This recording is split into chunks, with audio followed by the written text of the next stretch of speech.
Di sebuah desa sunyi bernama Kalisindur, hidup seorang marbot masjid bernama Saipuddin, lelaki sederhana yang setiap hari membersihkan sajadah, mengumandangkan adzan, dan menjaga musyalah tua yang telah menjadi denyut spiritual kampung sejak ratusan tahun lalu. Tak ada yang menyangka, lelaki pendiam itu kelak menjadi satu-satunya harapan ketika teror hitam mulai memasuki rumah-rumah penduduk. Bayi menangis tiap malam, hewan ternak mati mendadak, dan warga terserang sakit aneh seperti tubuh mereka sedang dililit sesuatu yang tak terlihat. Hingga suatu malam, Saipuddin mendadak tumbang di dalam musyalah. Tubuhnya kejang-kejang seperti sedang direnggut oleh sesuatu yang bukan dari dunia ini. Warga mengira ia mati. Namun sebelum sempat dikafani, jasadnya menghilang tanpa jejak. Selama 40 hari, tak ada yang tahu di mana ia berada. Sampai akhirnya ia pulang, berjalan kaki dari arah utara, dengan mata yang tak lagi sama, dan langkah yang membawa sesuatu dari luar dunia manusia. Dari tempat yang hanya disebut orang-orang tua sebagai Gunung Jati, pusat ilmu kuno yang tak diajarkan pada sembarang manusia. Ia pulang bukan sebagai marbot biasa. Ia pulang sebagai pelajar kegelapan, pembawa doa yang mengiris dan cahaya yang membakar. Karena di balik semua teror itu, bersembunyi sosok dukun santet kuno yang namanya hanya ditulis dengan huruf singkatan merah darah, LNF, makhluk tua yang seharusnya telah terkubur puluhan tahun lalu. Namun kini, ia bangkit, membawa dendam, memanggil murid-muridnya, dan menuntut tanda yang pernah ia lekatkan pada tubuh Saipuddin. Dari musyalah kecil hingga hutan ritual tersembunyi, dari bayangan setengah manusia hingga makhluk cacat hasil santet tingkat tinggi, perburuan semakin dekat menuju inti kekuatan LNF. Dan ketika dua kekuatan yang seharusnya tak boleh bertemu akhirnya bertabrakan, satu hal menjadi jelas. Tidak semua pertempuran antara cahaya dan kegelapan berakhir dengan kemenangan. Sebagian hanya menyisakan siapa yang paling lama bertahan hidup. Assalamualaikum warahmatullahi wabarakatuh. Selamat datang di channel Cerita Serem. Sebelum lanjut cerita, tulis sholawat dulu di komentar ya, agar kelak kita mendapatkan syafaat di akhirat nanti. Amin. Desa Karangturi adalah desa yang tenang, kecil, dan seperti terjebak di masa lalu. Pepohonan besar masih berdiri di pinggir-pinggir jalan. Dan setiap sore, suara beduk dari Masjid Al-Mutakin menggema jauh sampai ke area kebun bambu yang ditinggalkan orang sejak puluhan tahun lalu. Tempat itu selalu diselimuti semacam hawa dingin, walaupun matahari bersinar terik. Banyak warga yang menghindari lewat dekat bambu-bambu itu setelah maghrib, terutama anak-anak. Ada cerita lama tentang suara tangis yang kadang terdengar dari tengah rimbunan, tapi semua itu dianggap hanya cerita untuk menakut-nakuti. Di tengah desa itu tinggal seorang lelaki sepuh bernama Pak Munir, marbot masjid yang sudah mengabdikan hampir separuh hidupnya untuk membersihkan, merawat, dan menjaga Masjid Al-Mutakin. Umurnya mendekati 70, tetapi geraknya masih lincah. Setiap hari, sebelum fajar menyingsing, Pak Munir sudah berada di masjid, menyalakan lampu-lampu, mengepel lantai, menata sajadah, dan memastikan tidak satupun sudut masjid yang dibiarkan berdebu. Pak Munir bukan orang yang banyak bicara, namun semua orang segan kepadanya. Ia dikenal tidak pernah melupakan sholat berjamaah, tak pernah meninggikan suara, dan selalu menyambut setiap orang yang datang dengan senyum kecil yang menenangkan. Bagi warga Karangturi, Pak Munir sudah seperti bagian dari masjid itu sendiri. Tidak ada yang bisa membayangkan masjid tanpa sosoknya. Namun, suatu malam yang tampak biasa, segala sesuatu berubah. Malam itu malam Senin. Angin bergerak pelan, daun-daun mangga di halaman masjid bergoyang ringan. Adzan Isya baru saja selesai berkumandang. Jamaah mulai berdatangan. Beberapa remaja masjid terlihat sibuk menyiapkan karpet tambahan karena malam itu ada pengajian singkat setelah salat. Pak Munir terlihat seperti biasa, mengenakan sarung garis hijau, baju koko putih, dan peci hitam yang selalu ia rapikan 3 kali sebelum digunakan. Ia terlihat sehat, tidak ada tanda-tanda aneh. Ia bahkan sempat menyapu serambi masjid sambil bercanda kecil dengan anak-anak yang baru pulang mengaji. Sampai akhirnya, setelah iqamah dikumandangkan, Pak Munir menghilang. Awalnya tidak ada yang menyadari. Semua orang fokus berjamaah. Tapi setelah salam terakhir, muadzin, Pak Nur Salim, menyadari sesuatu. Lampu serambi yang biasanya dimatikan oleh Pak Munir sebelum salat, malam itu masih menyala. Ia mengira Pak Munir lupa. Jadi ia berjalan ke serambi untuk mematikannya. Di sanalah ia melihat sesuatu yang membuat bulu kuduknya berdiri. Peci Pak Munir tergeletak di lantai. Bukan jatuh asal, tapi seperti dilepas dengan tergesa. Posisinya miring, sedikit terlipat, dan ada bekas tanah di pinggirannya. Sandal jepit milik Pak Munir juga masih ada, tersusun rapi seperti sedang menunggu seseorang memakainya. Namun tidak ada pemiliknya. Muadzin memanggil beberapa orang. Pak Munir kemana? Ada yang lihat dia keluar? Tidak ada yang melihat. Mereka mencoba mencari di seluruh sudut masjid, di tempat wudhu, di belakang mimbar, di ruang kecil penyimpanan kitab, di halaman. Tidak ada tanda-tanda. Justru yang mereka temukan adalah jejak aneh. Tanah bergaris seperti bekas benda diseret dari serambi masjid menuju arah kebun bambu. Jejak itu bukan seperti bekas kaki menyeret langkah. Jejak itu lurus, cekung, dan panjangnya hampir 4 meter. Di ujungnya, ada tanda seperti seseorang ditarik dan lenyap begitu saja. Beberapa warga menyalakan senter, mengikuti jejak itu. Bau aneh tercium, bau asam bercampur bau logam. Salah satu warga, Pak Darman, berkata pelan, "Ini bau darah, tapi bukan darah segar." Semua terdiam. Yang membuat suasana semakin mencekam adalah hal berikutnya. Lampu masjid tiba-tiba padam semua. Bukan seperti mati listrik biasa. Lampu itu mati satu persatu dari mimbar, ke tengah ruangan, ke serambi, lalu ke pekarangan. Seolah ada seseorang berjalan melewati setiap titik lampu dan mematikannya dengan sengaja. Di dalam kegelapan itu, beberapa jamaah bersumpah mendengar suara pintu mimbar diketuk dari dalam, pelan namun berulang. Padahal kunci mimbar ada di saku Pak Nur Salim, dan pintu itu jelas baru saja diperiksa. Seseorang membaca istighfar keras-keras. Anak-anak yang masih di halaman langsung menangis. Suara gonggongan anjing terdengar dari kejauhan, panjang dan melengking. Tidak seperti biasanya. Pak Munir tidak mungkin meninggalkan masjid begitu saja. Semua orang tahu ia terlalu disiplin untuk pergi tanpa pamit, apalagi meninggalkan sandal dan pecinya. Apalagi dengan jejak menyeramkan seperti itu. Ketika lampu akhirnya menyala kembali, mereka terdiam melihat sesuatu, bekas telapak tangan yang sangat dalam tercetak di debu dekat pintu samping masjid. Bekasnya besar, tidak proporsional, dan jari-jari bekas tangan itu lebih panjang dari tangan manusia biasa. Seolah ada sesuatu yang menarik Pak Munir, bukan seseorang. Kabar hilangnya Pak Munir menyebar cepat. Ketua RT mengumpulkan warga. Keluarga Pak Munir datang dengan wajah pucat. Mereka berharap itu hanya salah paham, bahwa mungkin Pak Munir pulang lebih dulu. Tapi setelah rumahnya dicek, tidak ada siapa-siapa. Lampu rumah masih menyala. Baju yang biasanya ia pakai tidur masih terlipat rapi. Tidak ada tanda ia kembali. Malam itu mereka memutuskan mencari ke kebun bambu. Berbekal senter, obor, dan bacaan zikir dari ustaz, mereka memasuki area itu. Tiap langkah terasa berat karena tanahnya lembab. Suara dedaunan bergesekan pelan, terdengar seperti bisikan samar. Di tengah pencarian, salah satu warga, Heri, remaja masjid, menjerit kecil. "Tunggu, di sini ada barangnya Pak Munir." Semua berkumpul. Di antara rimbunan bambu, mereka menemukan tas kain kecil yang biasa dibawa Pak Munir. Tas itu sedikit sobek dan bagian dalamnya penuh tanah merah kecoklatan.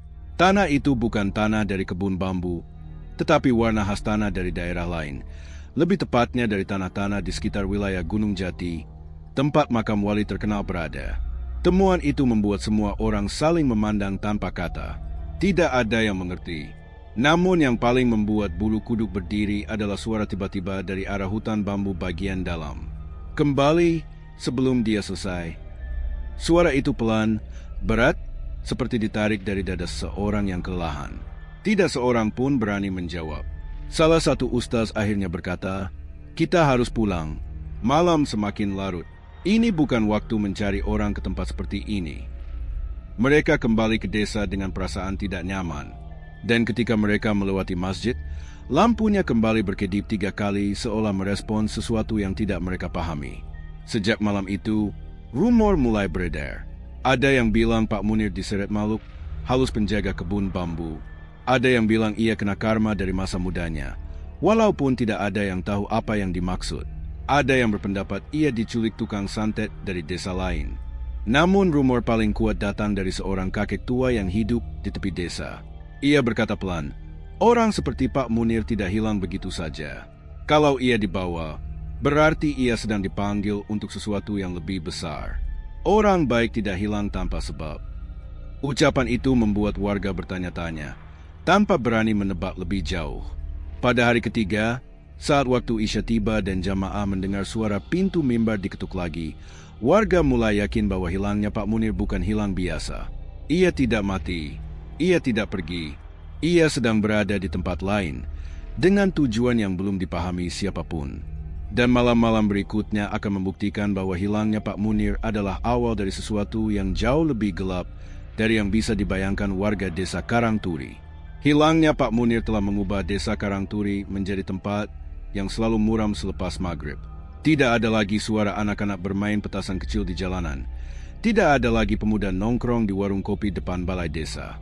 Bahkan ayam-ayam kampung tampak gelisah, sering berkokok di malam buta, seolah merasakan sesuatu yang bergerak di balik gelap. Hari demi hari, warga menunggu kabar. Tapi pencarian tak pernah membuahkan hasil. Tidak ada yang menemukan jejak lanjutan selain peci, sandal, garis tanah aneh, dan tas kain yang bau tanah Gunung Jati. Seolah Pak Munir benar-benar menghilang dari dunia. Ketika memasuki hari ketujuh, keluarga memutuskan menggelar tahlil. Bukan karena mereka yakin Pak Munir telah pergi selamanya, melainkan karena mereka tidak tahu apa lagi yang harus dilakukan agar hati mereka sedikit tenang. Di desa, tahlil hari ketujuh adalah doa memohon perlindungan, baik bagi yang hilang maupun bagi yang hidup. Rumah keluarga Pak Munir malam itu penuh sesak. Ruang tamu, ruang tengah, sampai teras dipenuhi warga yang duduk bersila. Lampu-lampu minyak dinyalakan karena listrik beberapa kali berkedip sejak sore. Di tengah keramaian itu, suasana terasa janggal. Semua orang seperti menunggu sesuatu terjadi, meskipun mereka tidak tahu apa. Ustaz Hamad, pemimpin tahlil, duduk di depan, bersiap membuka doa. Ia adalah salah satu orang terdekat Pak Munir, sering berbincang dengannya selepas subuh. Ustaz Hamad mengenal Pak Munir sebagai marbot yang bukan hanya menjaga masjid secara fisik, tetapi juga menjaga suasana spiritualnya. Setiap kali azan berkumandang, suaranya membawa ketenangan. Setiap kali ia membaca wirid, bahkan anak-anak yang berisik pun bisa mendadak diam. Karena itulah, hilangnya Pak Munir terasa seperti hilangnya pilar tempat bersandar iman desa. Ketika tahlil dimulai, suara doa bergema pelan. Ayat-ayat dibaca dengan khusyuk. Namun pada ayat ketiga surah Yasin, Ustaz Hamad tiba-tiba terdiam. Jemarinya yang memegang tasbih berhenti menggulung manik-manik. Beberapa orang menatapnya. Bingung, pandangan Ustaz tidak mengarah ke mushaf, tidak juga ke jamaah. Ia menatap jendela. Semua orang mengikuti arah tatapannya. Di sana, di luar jendela ruang tamu, yang kacanya sedikit buram, terlihat seorang lelaki berdiri mematung, menunduk, wajahnya tidak jelas. Tubuhnya kurus, bajunya seperti basah kuyup, rambutnya menutupi sebagian wajah. Tidak bergerak, tidak bersuara, hanya berdiri diam seperti boneka rusak. Ustaz Hamad menggigit bibirnya sebelum akhirnya berkata lirih, "Pak Munir?" Seketika ruangan menjadi sunyi. Bahkan angin pun terasa berhenti. Salah satu keluarga, keponakan Pak Munir, langsung berdiri hendak mendekati jendela. Tapi sebelum ia sempat melangkah keluar, lampu ruang tamu padam. Hanya tersisa nyala lampu minyak yang remang. Ketika lampu minyak itu berkedip, sosok di jendela perlahan mengangkat wajah. Warga yang melihat menjerit tertahan. Wajah itu memang Pak Munir, tapi dengan perubahan yang membuat hati menjelos. Matanya cekung, hitam, dan tidak memiliki kelopak. Kulitnya pucat seperti telah direndam air selama berhari-hari. Bibirnya sedikit membiru, dan di lehernya ada bekas seperti tali halus yang berwarna merah keunguan. Tapi yang paling membuat semua orang terpaku bukan wajahnya, melainkan bahwa kakinya tidak menyentuh tanah. Ia mengambang beberapa sentimeter di udara, pelan, stabil, seperti ia berdiri di atas sesuatu yang tidak terlihat. Seseorang membaca istighfar keras-keras. Anak-anak mulai menangis. 2 orang perempuan jatuh pingsan di belakang. Namun saat lampu ruang tamu menyala kembali, sosok itu hilang. Tidak ada apapun di luar jendela. Hanya daun jambu yang jatuh perlahan ke tanah. Tidak ada bekas langkah, tidak ada suara. Seolah ia berdiri di sana hanya untuk memastikan bahwa keluarga melihatnya, bahwa keberadaannya belum putus dari dunia. Setelah kejadian itu, suasana Talil berubah drastis.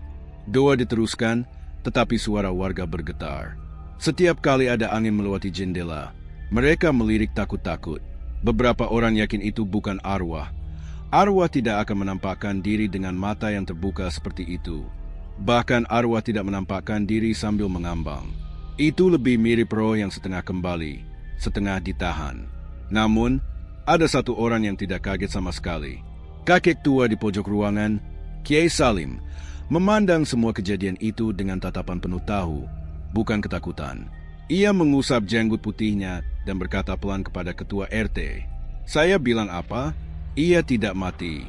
Jiwa orang yang hilang dalam keadaan seperti itu tidak diam di satu tempat. Ia sedang ditarik dari dua arah. Ketua RT menelan ludah.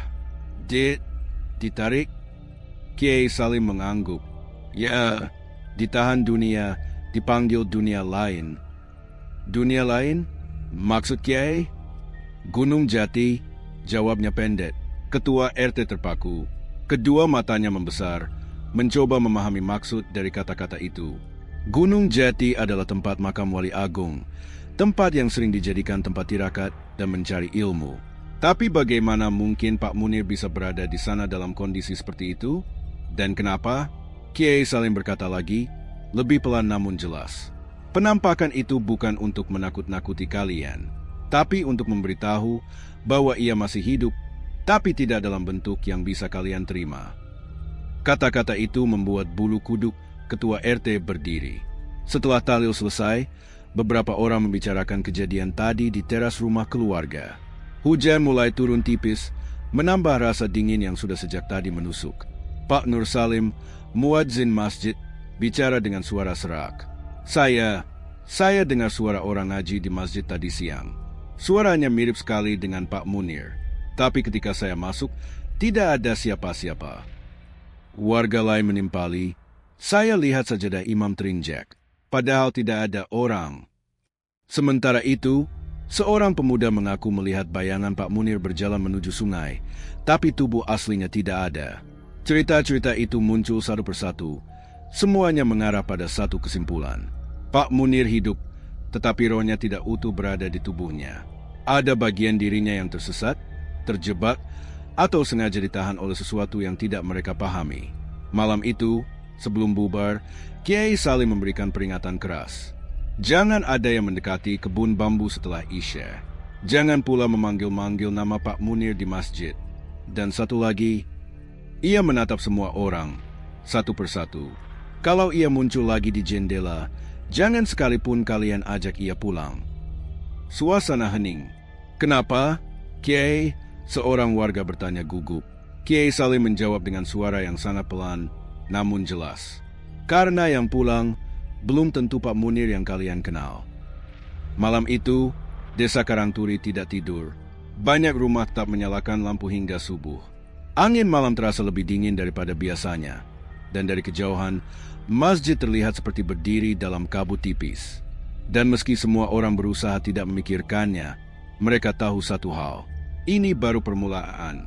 Sesuatu sedang bergerak, dan hilangnya Pak Munir bukan lagi misteri biasa, melainkan pertanda akan sesuatu yang jauh lebih gelap.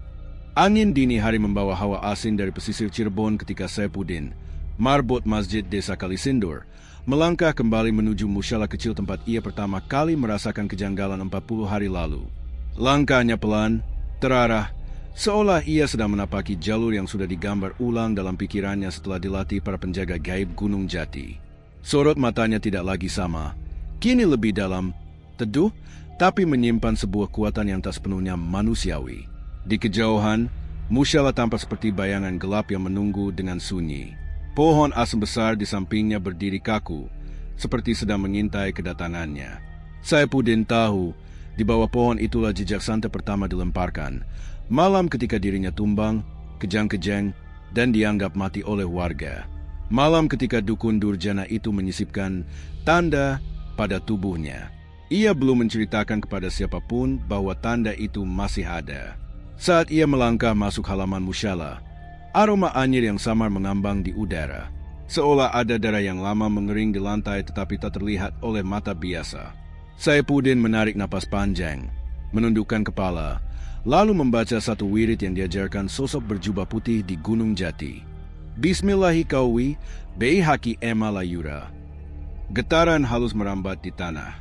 Rumput di sekitar kakinya berdesir menjauh. Ada sesuatu yang terbangun.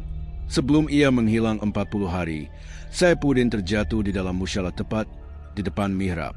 Saat itu ia hanya melihat kilatan kecil di sudut ruangan, seperti ujung kain hitam yang bergeser lalu menghilang. Sekarang, kilatan itu muncul lagi, lebih jelas, lebih berani.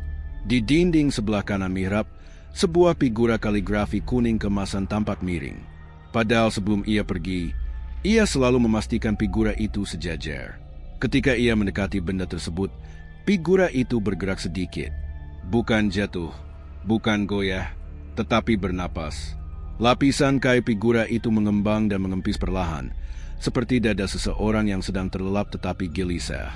Saipuddin memejamkan mata sejenak. Dalam pelatihan di Gunung Jati, ia diajarkan untuk mengenali tanda-tanda penempelan jin buho, jin yang diikat dengan niat jahat dan ditugaskan menjaga santet. Ia menyentuh figura itu dengan telapak tangan kanan. Dari dalam figura, sebuah suara serak berbisik. Dia masih mencarimu, Saipuddin. Figura bergetar keras. Namun Saipuddin menekan tangan kirinya ke kayu dan membaca ayat yang dipintarkan oleh Mbah Jati. Wa in yamsaskallahu baidurin efa lakashifalahu illahu. Figura itu retak. Bunyi krak memantul di dalam ruangan kecil. Segaris asap hitam keluar, lalu pecahan beling jatuh berhamburan ke lantai. Dari retakan itu muncul tangan kecil hitam pekat, kuku panjang melengkung, meraba udara bagaikan mencari tempat untuk bertengger. Saipuddin menarik tasbih kecil yang digantungkan di pinggangnya. Manik-manik tasbih itu berpendar lembut. Dalam sekali hembus, tangan hitam itu mengerut, menyusut, lalu pecah seperti abu. Namun bukan itu yang paling membuat Saipuddin merinding. Di balik figura yang pecah, tergura 3 huruf kecil berwarna merah gelap, seperti ditulis dengan darah yang sudah mengering. Saat ia mencoba menyentuhnya, huruf-huruf itu terasa hidup dan hangat seperti daging. Ia tahu betul, ini bukan huruf sembarangan. Ini nama singkatan dari seorang dukun santet kuno yang dipercaya telah mati sejak tahun 1974. Dukun yang pernah menghilangkan 2 orang warga desa tanpa jejak. Ternyata ia belum mati, dan ia sedang memanggil kembali murid-muridnya. Saipuddin keluar dari musyalah. Udara malam terasa lebih berat dari biasanya. Ia merasakan 3 kehadiran samar di sekeliling tanah lapang dekat pagar bambu.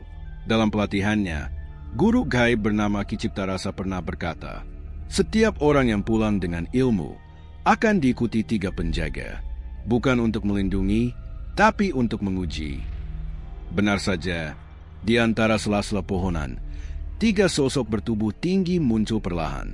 Tubuh mereka terbuat dari kabut gelap dengan mata merah menyala. Mereka tak sepenuhnya berbentuk manusia, lebih seperti bayangan manusia yang terjuntai, bergerak patah-patah. Sosok pertama mengeluarkan suara seperti gesekan seng. Kau kembali membawa cahaya. Sosok kedua mendesis, dan kami membenci cahaya. Sosok ketiga tidak berbicara.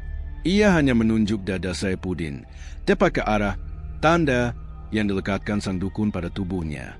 Tanda itu tiba-tiba panas, seperti bara yang ditempelkan pada kulit. Saipuddin menggigit bibirnya, hampir kehilangan kendali. Ia bersiap membaca ayat benteng, tapi sosok ketiga maju lebih cepat, mendekat, lalu menyentuh tanda itu. Tubuh Saipuddin lunglai. Ia terjatuh berlutut, kepalanya terasa berputar. Dari kejauhan, terdengar suara gamelan pelan, aneh, seperti suara upacara dari negeri yang jauh dan sudah lama hilang. Lalu terdengar suara lain, suara manusia, suara yang ia kenal. Udin, apa yang kamu lakukan di sini? Saipuddin menengok. Di depan pagar musyalah, berdiri Pak Ujang, kepala dusun. Wajahnya pucat, bibirnya bergetar ketakutan. Namun ketika Saipuddin bangkit, 3 sosok kabut itu menghilang seketika. Pak Ujang memegang bahu Saipuddin. Napasnya tersengal. Udin, dukun itu datang. Dia datang ke rumah warga. Orang-orang mulai sakit, kambing mati, bayi menangis tanpa henti. Semua mengira kamu mati waktu itu. Tapi sekarang, kau harus bantu kami, Din. Hanya kau yang bisa. Saifuddin hanya mengangguk pelan. Ia tahu ini baru permulaan. Menjelang subuh, Saifuddin dan Pak Ujang menyusuri jalan setapak menuju rumah seorang warga bernama Warjo. Rumah itu semalam digedor oleh seseorang bertudung hitam.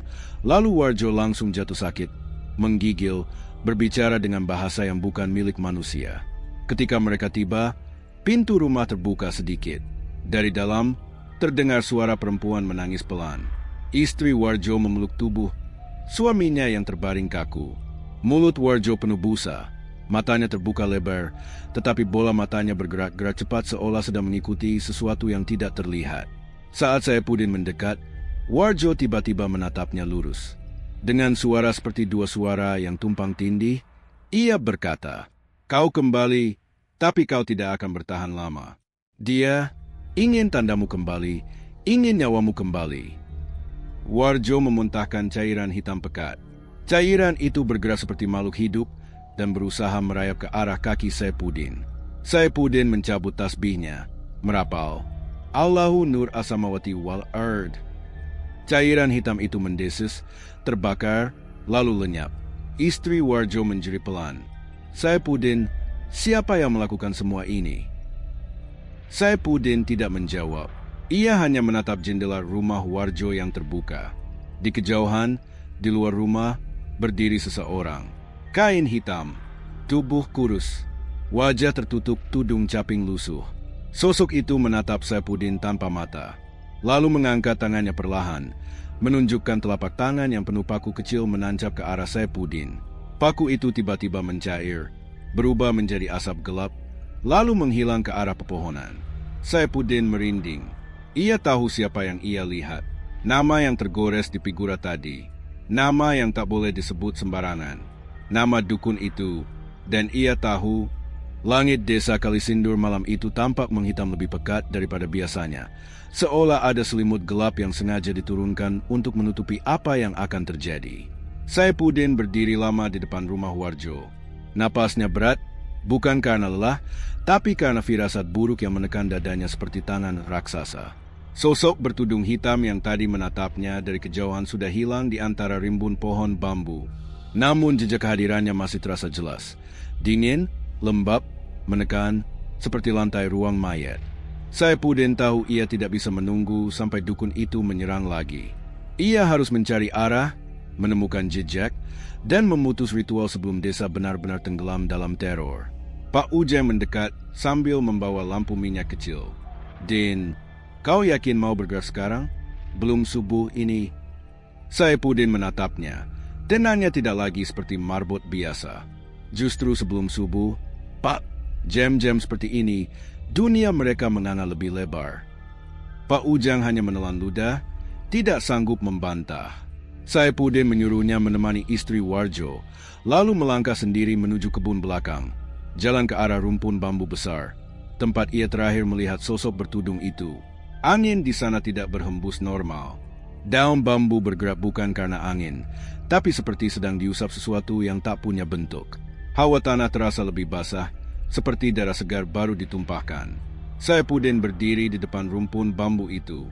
Ia tahu, malam ini ia tidak akan bertemu sang dukun langsung. Tapi ia tahu juga, sesuatu pasti menunggunya di dalam. Lorong bambu itu sempit, tapi ketika Saifuddin masuk, ruang itu terasa seperti memanjang tak wajar. Tanahnya becek, dan setiap langkah yang ia injak terdengar seperti menginjak kain basah. Hingga pada langkah ketujuh, ia melihatnya. Sebuah lingkaran ritual kecil dibuat dari tali ijuk yang direndam darah ayam. Di tengahnya tergeletak kepala kambing berwarna hitam pekat. Matanya terbuka lebar dan pupilnya membesar seperti menatap kematian terakhir yang tak mau dilepaskan. Saifuddin berjongkok. Ia menyentuh tanah di sekitar lingkaran ritual. Tanahnya masih hangat. Artinya ritual baru dilakukan, mungkin hanya beberapa jam lalu. Saat ia hendak bangkit, telinganya menangkap suara samar seperti rantai diseret. Suara itu semakin dekat. Daun bambu saling bertumbukan tanpa angin. Lalu, bau amis bercampur lodo memenuhi area itu. Saifuddin mengangkat wajah, dan di sanalah ia melihatnya. Sosok manusia, laki-laki, tubuh kurus tinggal tulang, berdiri dalam gelap. Kakinya telanjang, penuh lumpur dan goresan seperti bekas menyeret diri dari jauh. Kedua matanya bukan hanya tertutup, tapi dijahit rapat, benang hitam kusut menempel sampai ke pelipis. Mulutnya pun demikian. Jahitan padat menutup bibirnya, meninggalkan garis merah tua yang merembes keluar dari sela-selanya. Tulang rusuknya terlihat jelas. Tangan kirinya patah, menggantung aneh. Namun tangan kanan membawa sebuah benda tajam, pecahan piring keramik yang diikat pada gagang kayu. Yang paling mengerikan, di punggungnya tertancap 8 paku besar, terbenam sampai ke tulang belakang. Dari lubang-lubang itu keluar cairan hitam kental yang menetes ke tanah seperti oli terbakar. Sosok itu mendongak ke arah Saifuddin, walau matanya dijahit. Ia tidak bisa melihat, tapi ia bisa merasakan. Dan ia mencium Saifuddin. Makhluk itu berjalan perlahan. Setiap langkahnya terdengar seperti tulang retak. Ia mengangkat kepala tinggi-tinggi, mengendus udara. Dari sela jahitan mulutnya keluar suara mendesah, seperti napas ditarik paksa dari paru-paru yang tak berfungsi sempurna. Saifuddin mengenali pola jahitannya.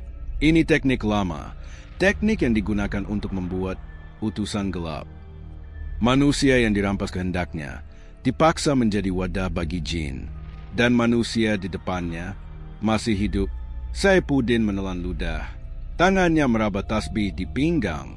Makhluk itu tiba-tiba bergerak cepat, tidak sejalan dengan bentuk tubuhnya yang rapuh. Dalam satu lompatan patah-patah, ia sudah berada hanya 2 meter dari Saifuddin. Tangannya terangkat, siap menghantam. Dan saat itulah Saifuddin melihat bagian yang paling menghantam batinnya. Di dada makhluk itu, terukir lambang yang sama dengan tanda di tubuh Saifuddin. Seperti cermin, seperti pesan langsung dari sang dukun. Ini adalah masa depanmu jika kau gagal. Makhluk itu menyerang. Benturan pertama membuat bambu-bambu di belakang Saifuddin patah. Pecahan kayu menyebur ke tanah. Makhluk itu terus mengayunkan tangan kiri yang patah, seolah tidak peduli tulangnya bergeser. Saifuddin menangkis dengan tasbihnya. Manik-manik tasbih itu memercik cahaya kecil, tanda bahwa pelindungnya bekerja.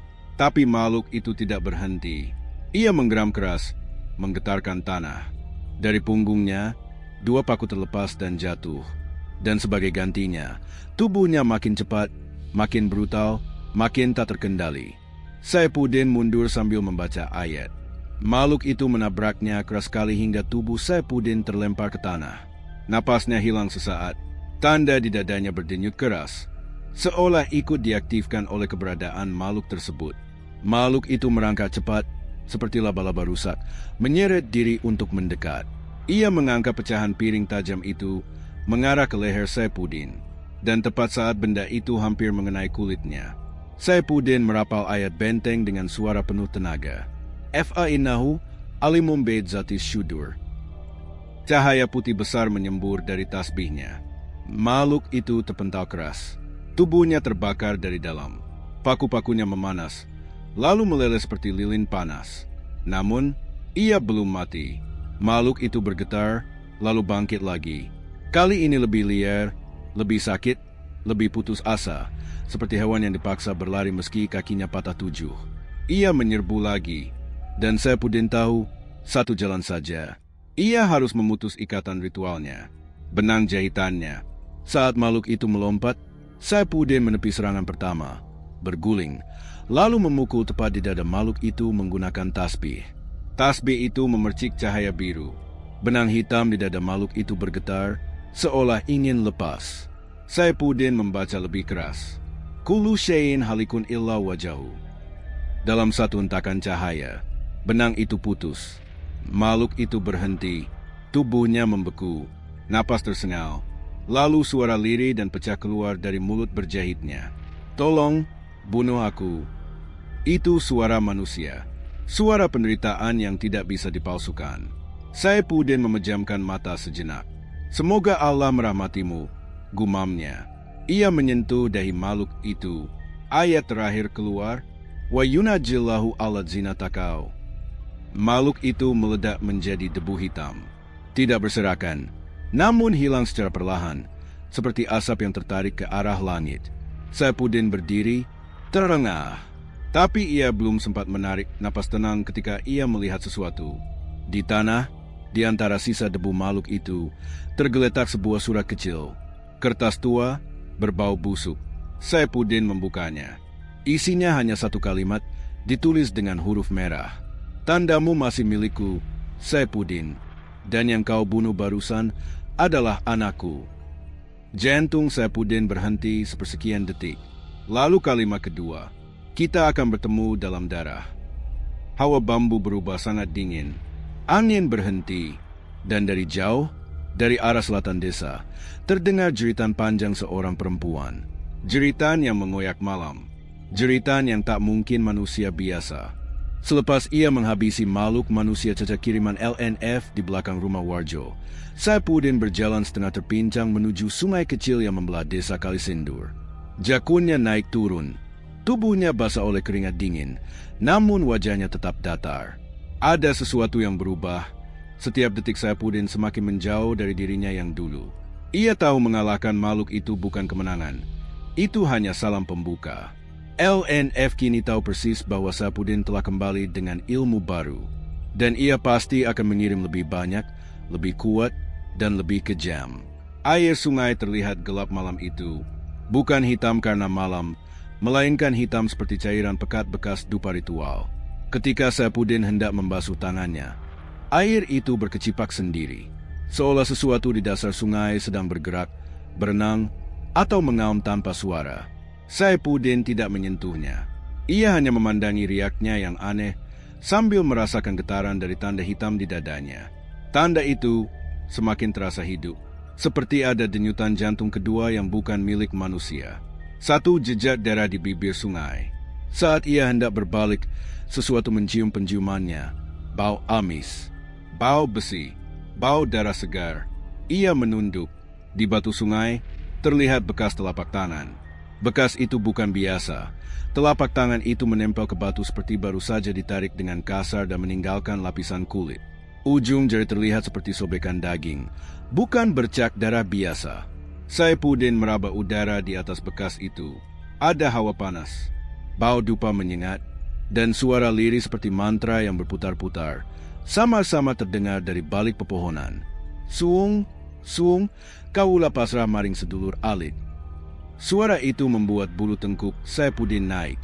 Itu mantra kidungan Jawa kuno yang biasa digunakan untuk memanggil pembantu gelap, makhluk yang berada satu tingkat di bawah jin Korin, diciptakan melalui ritual penyiksaan tubuh manusia. Dari arah sungai bagian hilir, muncul cahaya merah kecil, bergerak pelan, terhuyung, dan kemudian terlihat wujudnya. Seorang pria tua tanpa bibir, lidahnya terjulur sampai dada. Tubuhnya penuh jahitan kasar yang belum kering. Lengannya diikat dengan kawat tipis yang menusuk daging. Jari-jarinya menggenggam sesuatu yang Saifuddin kenal. Sepotong kertas kuning bertuliskan huruf merah, kertas pemanggil santet kiriman LNF. Pria tua itu berjalan sambil memukulkan kepalanya ke batang pohon. Duk, duk, duk, hingga tulang dahinya terlihat. Saifuddin langsung memutar tasbihnya dan merapal ayat pelindung. Tapi sebelum ia selesai, pria tua itu mendongak dan berteriak dengan suara patah-patah. Saifuddin, kembalikan tanda itu. Teriakan itu tidak seperti suara manusia. Tidak satu lapis suara, tapi tiga. Satu seperti suara pria, satu seperti suara perempuan, satu lagi seperti suara anak kecil. Saifuddin mundur selangkah. Tetapi pria tua itu memuntahkan sesuatu dari mulutnya. Bukan air, bukan darah, tapi kawat besi sepanjang 4 jari yang meluncur dari tenggorokannya seperti ular logam, basah oleh cairan hitam. Kawat itu hidup, bergerak, membeli tanah di sekitar kaki Saifuddin. Tubuh pria tua itu kemudian bergetar keras. Kulitnya menggelembung di beberapa bagian, seperti ada bayi yang menendang dari dalam perut. Satu benjolan pecah, memuntahkan darah kental. Benjolan lain meledak, dan dari dalam kulit yang koyak tampak tangan kecil berwarna hitam meronta seperti ingin keluar. Saifuddin memejam mata. Makhluk ini bukan roh, ini manusia yang dipakai sebagai wadah. LNF memakainya untuk menetas, Sebagian kecil dari kekuatan inti sang dukun sedang dipelihara dalam tubuh manusia yang hidup. Saifuddin menggenggam tasbihnya kuat-kuat dan merapal. Hasbiallahu la ilaha illahu. Namun pria itu bergerak cepat, jauh lebih cepat dari tubuh yang cacat. Ia melompat ke arah Saifuddin sambil menarik kawat yang menempel di tanah. Kawat itu melesat seperti cambuk, menghantam pohon di belakang Saifuddin dan membuat kayunya pecah. Saifuddin menunduk, menggulung tasbih dan membalas dengan pukulan telapak yang mengandung energi wirid Gunung Jati. Pukulan itu mengenai dada pria cacat. Tapi tidak cukup. Pria itu tertawa. Dada yang dihantam Saifuddin terbuka, memperlihatkan tulang rusuk yang bergetar seperti senar gamelan. Dia ingin tanda itu kembali. Jeritnya, dari mulutnya keluar ulat-ulat hitam, merayap ke seluruh tubuhnya dan melompat menuju Saifuddin. Saifuddin membaca ayat berikutnya dan menghentak tanah dengan tumit. Getaran itu menyalakan garis cahaya kecil di tanah, bekas latihan wirid penjaga Gunung Jati. Ulat-ulat itu terbakar dalam kilatan cahaya putih. Pria itu meraung dan melompat, tetapi Saifuddin menepuk dada kirinya sendiri, tepat di atas tanda hitam. Tanda itu menyala. Dari tanda itu membentuk pusaran cahaya tipis. Cahaya itu menarik pria cacat itu perlahan seperti gaya isap. Tubuh kosong yang menyiksa itu bergetar, tulang-tulangnya melonggar, kulitnya meleleh seperti lilin panas. Dan dalam teriakan panjang, tubuh itu hancur menjadi abu hitam. Saifuddin jatuh berlutut, napasnya terengah. Tanda di dadanya berdenyut ganas. Tidak lagi seperti tanda kutukan, lebih seperti sesuatu yang sedang berusaha hidup. Pak Ujang dan dua warga lain menemukan Saifuddin bersandar pada pohon kelapa. Tubuhnya menggigil meski tidak terluka. Mereka mengangkatnya dan membawanya pulang. Namun belum jauh berjalan, seorang anak remaja berlari menghampiri dengan napas tersengal. Pak Ujang, ada mayat di sawah. Tapi, mayatnya berdiri. Semua terhenti. Saifuddin langsung membuka mata. Ia tahu itu bukan mayat berjalan. Bukan zombie, bukan hantu. Itu ritual golang-galing. Ritual kuno untuk memanfaatkan jasad seseorang agar menjadi semacam penunjuk jalan menuju markas dukun. Jika jasad itu muncul, artinya LNF ingin Saifuddin datang. Dengan caranya, lewat jalur yang gelap, mereka pergi bersama menuju tepi sawah. Di sana, di bawah cahaya bulan samar, terlihat seseorang berdiri membelakangi mereka. Seluruh tubuhnya pucat, seperti direndam kapur. Rambutnya basah dan lengket seperti lumut sungai. Saat mereka mendekat, tubuh itu perlahan berputar. Lehernya tidak ikut berputar, kepalanya menghadap belakang, wajahnya menghadap tubuhnya sendiri. Tatapan matanya kosong, mulutnya terbuka lebar, dan dari dalam mulut itu terus keluar suara gumaman. Swing, swing, swing. Tangan mayat itu menunjuk ke satu arah, hutan kecil di balik bukit. Di sana, terdapat pesanggrahan lama yang ditutup sejak tahun 70-an.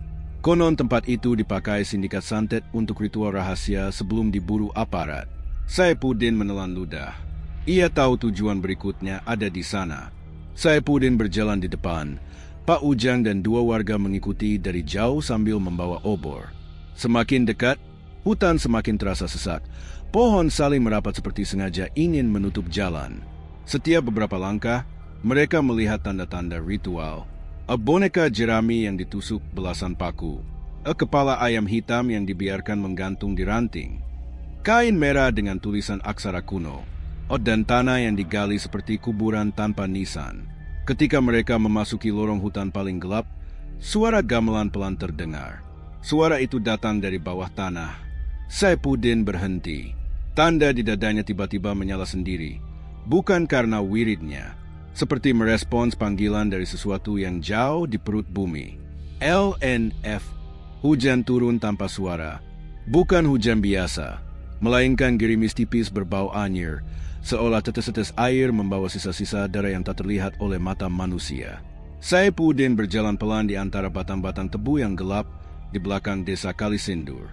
Langkahnya menjejak tanah becek yang menghitam, bukan karena lumpur, tetapi karena sesuatu telah dicampurkan ke dalam tanah itu. Sebuah jalur yang hanya bisa dilihat orang tertentu, jalur yang mengarah pada ruang ritual inti milik dukun LNF. Langkah demi langkah, Suasana semakin sunyi, terlalu sunyi, bahkan suara malam seperti ditelan. Saifuddin menyadari bahwa ia telah memasuki batas yang tidak boleh diinjak sembarang orang, lingkaran paling luar dari wilayah kekuasaan LNF.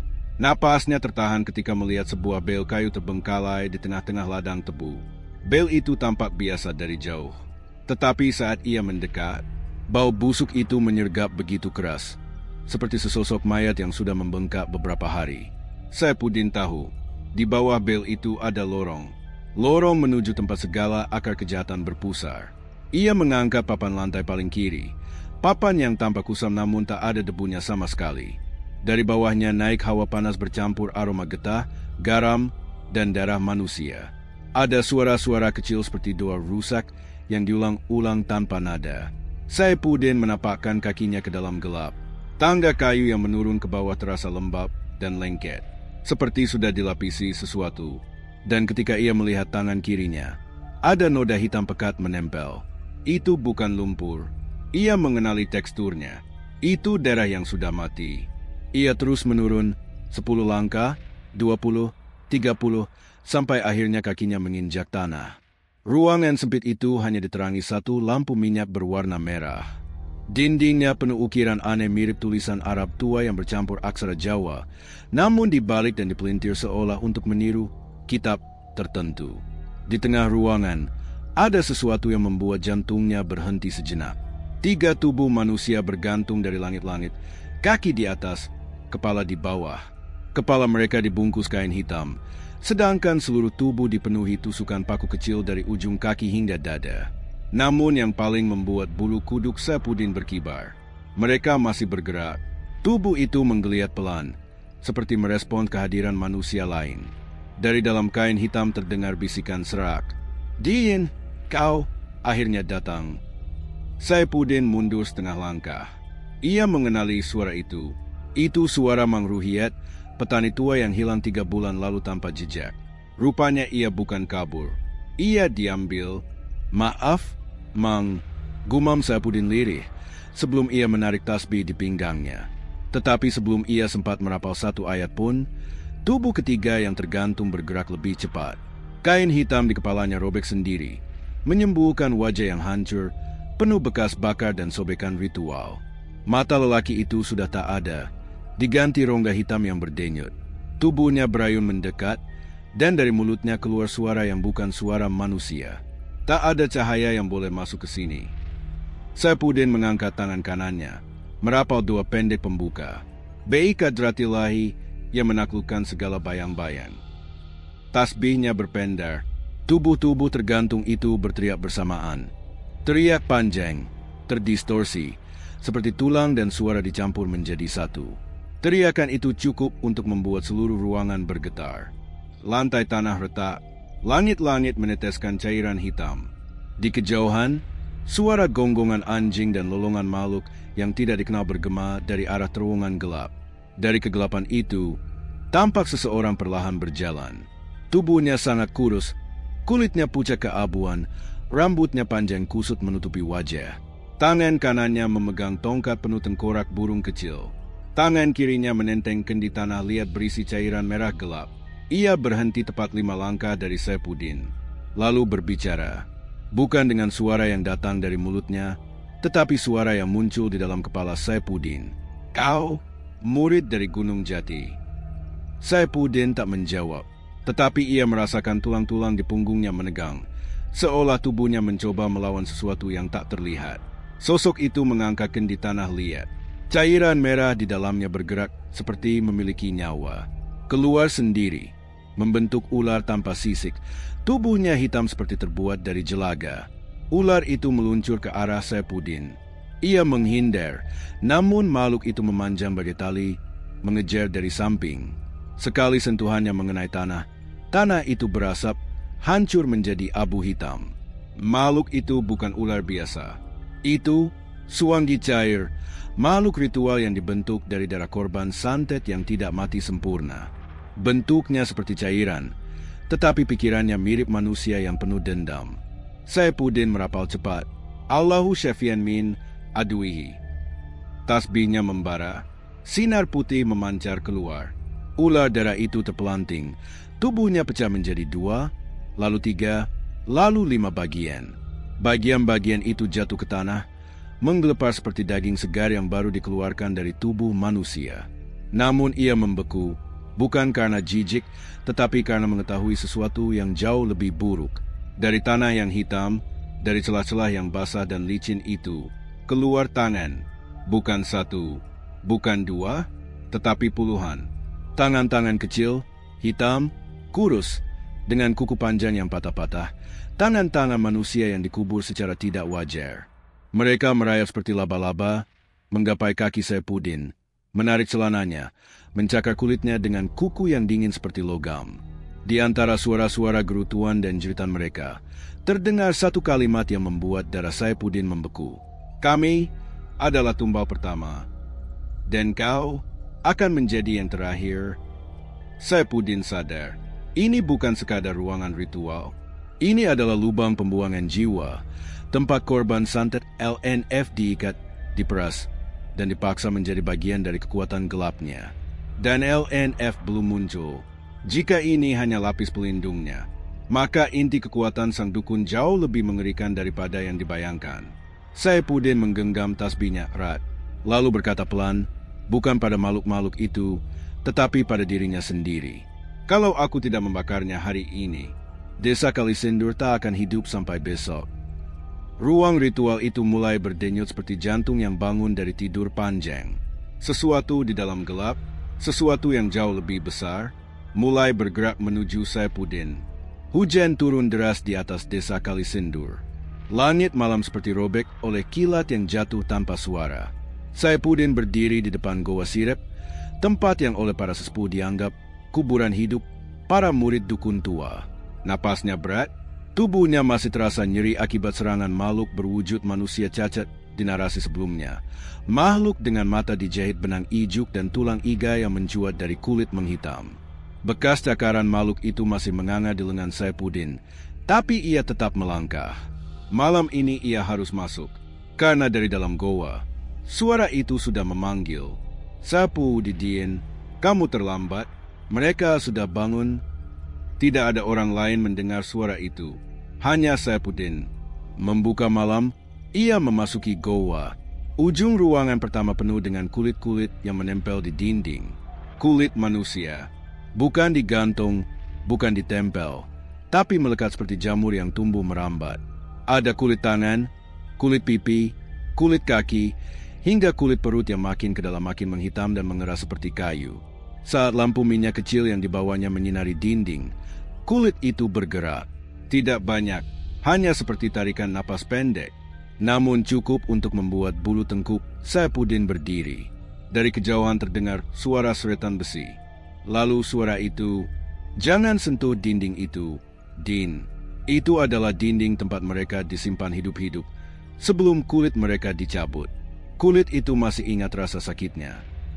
Saifuddin mengira itu suara penjaganya, Ki Ciptarasa, guru gaib dari Gunung Jati. Tapi suara itu berbeda. Suara Ki Ciptarasa biasanya tenang, berwibawa, dan teratur. Yang ini seperti suara orang merintih di bawah air. Saifuddin tidak menjawab. Ia tahu ini jebakan suara tiruan. Ia terus melangkah masuk. Namun kulit di dinding mulai membengkak di titik-titik tertentu, seperti ada yang mendorong dari dalam. Lalu satu bagian kulit berlubang, dan keluarlah jari-jari kecil, mengepal, bergerak tak beraturan, seperti memohon dilepaskan. Saifuddin memicingkan mata. Dia ingat peringatan dari Gunung Jati. Jika kau melihat tangan, jangan sentuh. Itu bukan manusia lagi. Tapi jari-jari kecil itu meraih tanah, merayap ke arah kakinya, seolah mencari tubuh untuk menggantikan kulitnya yang hilang. Saifuddin menendang benda itu pelan dan menghancurkannya dengan mantra pendek. Sumayamut, Sumayuhya. Kulit itu menyusut dan menghitam seperti serangga terbakar. Namun lorong masih panjang, dan suara bayi mulai terdengar. Lorong berikutnya lebih dingin. Di sini dindingnya bukan kulit, tapi teksturnya aneh. Licin, berdenyut, seperti rahim raksasa. Tiba-tiba terdengar tangisan bayi yang terputus. Bukan tangisan normal, lebih seperti suara bayi yang menangis tanpa udara. Saipuddin menoleh. Di atas lantai goa, ada 5 bungkusan hitam kecil sebesar boneka. Mereka bergerak-gerak perlahan, seperti sesuatu sedang menendang dari dalam. Salah satu bungkusan terbelah sedikit. Di dalamnya, bukan bayi, tetapi sesuatu yang diambil dari bayi. Sebuah wajah tanpa mata, tanpa hidung, hanya mulut kecil berwarna ungu gelap yang bergerak-gerak, seperti ikan yang kehabisan air. Bungkusan itu merangkak mendekat ke kaki Saipuddin. Mulutnya menganga, mengeluarkan suara serak memecah. Din, kembalikan kami. Saipuddin ingin memalingkan muka, tapi isi perutnya terasa naik. Ia tahu metode ini. Ini adalah ritual bayi tirakat, salah satu teknik paling kuno milik dukun LNF. Ia tidak mengambil nyawa bayi, tetapi suara bayi. Suara itu dipakai untuk menghidupkan makhluk buatan, untuk membuat tubuh-tubuh cacat pembunuh yang sudah ia hadapi di narasi sebelumnya. Saipuddin menolak mundur. Ia mengangkat tasbihnya dan merapal dengan cepat. Subhanal Kudus Al-Malik Al-Haq. Lantai goa bergetar. Bungkusan-bungkusan itu terbakar dari dalam, meleleh seperti lilin hitam panas. Suara mereka menghilang satu persatu, meninggalkan kesunyian yang memuakkan. Saipuddin tahu ini bukan akhir. Ia merasakan hawa lain dari lorong paling dalam. Hawa yang tidak boleh eksis di dunia. Hawa yang selama 40 hari ia dilatih untuk hadapi. Langkah Saipuddin semakin berat. Mata tasbihnya bergetar seakan dipukul dari dalam goa. Di hadapannya terbuka sebuah ruangan besar berbentuk lingkaran. Lantai dipenuhi cap darah berlapis-lapis. Tulang-tulang kecil manusia tersusun rapi seperti pagar. Tulang rusuk, tulang tangan, dan beberapa tulang rahan yang masih lengkap giginya. Di tengah ruangan terdapat kursi kayu besar, dan di atas kursi itu duduk seseorang. Saipuddin menelan ludah. Tubuh orang itu merupakan perpaduan antara manusia dan sesuatu yang telah dikutuk. Tulang-tulang kaki dan tangan menonjol keluar dari kulit, seolah belulang itu ingin keluar dari tubuhnya. Rambutnya panjang, kusut, menutup wajahnya. Seutas tali ijuk melilit mulutnya. Kedua tangannya diikat ketika masih hidup. Memar hitam mengelilingi pergelangannya. Namun, ia masih bergerak. Dengan suara parau seperti tenggorokan berpasir, orang itu berkata, Saipuddin, kau akhirnya sampai di ruangan yang aku jaga. Saipuddin menegang. Ini bukan makhluk, ini manusia. Atau dulu manusia. Ia bertanya perlahan, siapa kau? Orang itu mengangkat wajahnya. Di bawah rambut kusut itu, ia memperlihatkan wajah perempuan parubaya. Wajah yang rusak, tetapi bekas kecantikannya masih tersisa. Aku, istri pertama LNF. Saipuddin mematung. Ia mendengar rumor bahwa LNF pernah menikah, tetapi istrinya hilang tanpa jejak 50 tahun lalu. Banyak yang bilang ia kabur. Banyak yang bilang ia dibunuh. Ternyata, ia tidak hilang. Ia dikurung dan digunakan sebagai wadah ritual. Perempuan itu menggoreskan kuku patahnya ke lantai, menggambar pola simbolik yang sama dengan simbol yang Saipuddin lihat di figura Mushala dulu. Ia menatap Saipuddin dengan mata yang sudah kehilangan warna. Dia tahu kau sudah masuk terlalu jauh. Dia mengirimku untuk menyampaikan sesuatu. Saipuddin bersiap. Seluruh urat nadinya menegang. Perempuan itu tersenyum tipis, lalu membisik. Dia sudah menunggu di ruang ketiga. Lalu tubuhnya membelah dua dari dada ke bawah tanpa sentuhan apapun. Belahan tubuhnya merosot dari kursi dengan suara basah dan lengket. Darahnya bukan merah, melainkan hitam pekat, seperti oli terbakar. Dari rongga tubuhnya yang terbelah, muncul asap pekat yang melesat ke arah lorong paling dalam. Lorong tempat LNF menunggu. Saipuddin menunduk. Ia tahu apa artinya ini. Ritual inti sudah dimulai. Dan mulai narasi 8 nanti, tidak ada lagi jalan kembali. Langit malam di desa Kalisindur seolah patah. Awan hitam berputar melingkar di atas hutan kecil sebelah selatan desa. Tepat di tempat Saipuddin terakhir kali melihat jejak ritual LNF, angin tidak lagi berhembus, melainkan meraung. Bau amis logam bercampur dengan bau dupa terbakar menggantung begitu pekat, seperti udara telah menjadi lorong menuju sesuatu yang seharusnya tidak pernah dibuka. Saipuddin berdiri di depan gapura batu kuno yang setengah tertimbun tanah. Ia membawa tasbih yang diberikan Ki Cipta Rasa. Manik-maniknya kini retak, memancarkan cahaya putih pucat yang mengalir seperti urat nadi. Di dada kiri, tanda pemberian LNF berdenyut semakin panas, seperti bara yang sedang menunggu ditiup untuk menyala menjadi api. Di dalam gapura, terdengar tarikan napas panjang. Tarikan napas makhluk. Tarikan napas sesuatu yang sejak awal sudah memegang nyawa Saifuddin. Ia masuk. Ruang itu seperti perut bumi. Dindingnya dari tanah liat merah, tetapi dipenuhi guratan-guratan hitam yang tampak seperti coretan kuku panjang. Di tengah ruangan terdapat kolam dangkal berisi cairan hitam kental. Di sekelilingnya berdiri 12 sosok manusia cacat, makhluk tanpa identitas. Tubuh mereka dipenuhi paku, mulut terjahit, mata dicungkil, dan tangan digantung seperti wayang rusak. Mereka tidak bernapas, namun dada mereka naik turun seperti dipaksa oleh kekuatan yang lebih besar.